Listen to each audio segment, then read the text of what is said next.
अस्सलाम वालेकुम गाइस, मैं हूँ बुशरा हारून और आप देख रहे हैं बुशी टीवी।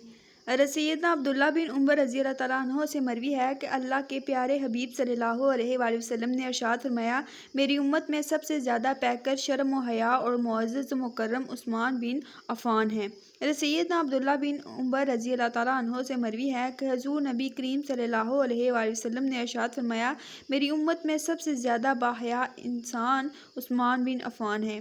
सैयदना हसन अमीरुल मोमिनीन सैयदना उस्मान गनी कि इनकी शर्म और हया की शिद्दत बयान करते हुए कहा कि अगर आप रज़ी अल्लाह तआला अन्हा किसी कमरे में होते और इसका दरवाज़ा कभी बंद होता तब भी नहाने के लिए कपड़े ना उतारते और हया की वजह से कमर सीधी ना करते।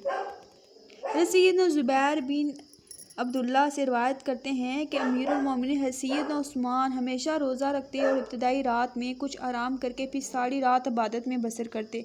सैयदना अब्दुर्रहमान तयमी फरमाते हैं, मुझे एक बार मकाम इब्राहीम पर रात हो गई। मैं इशा की नमाज अदा करके मकाम इब्राहीम पर पहुंचा तो यहाँ तक कि मैं इसमें खड़ा हुआ तो इतने में एक शख्स ने मेरे कंधों के दरमियान हाथ रखा। मैंने देखा तो वो अमीरुल मोमिनीन सैयदना उस्मान गनी रज़ी अल्लाह तआला अन्हु थे। कुछ देर बाद आप रज़ी अल्लाह तआला अन्हु ने सूरह फातिहा से कुरान मजीद की तिलावत शुरू की, यहाँ तक कि पूरा कुरान मजीद ख़त्म कर लिया। फिर रुकू सुजूद करके नमाज ख़त्म की, अपने जूते लेकर चल दिए। रावी फरमाते हैं, मुझे नहीं मालूम कि इससे पहले आप रज़ी अल्लाह तआला ने कुछ नमाज पढ़ी थी या नहीं।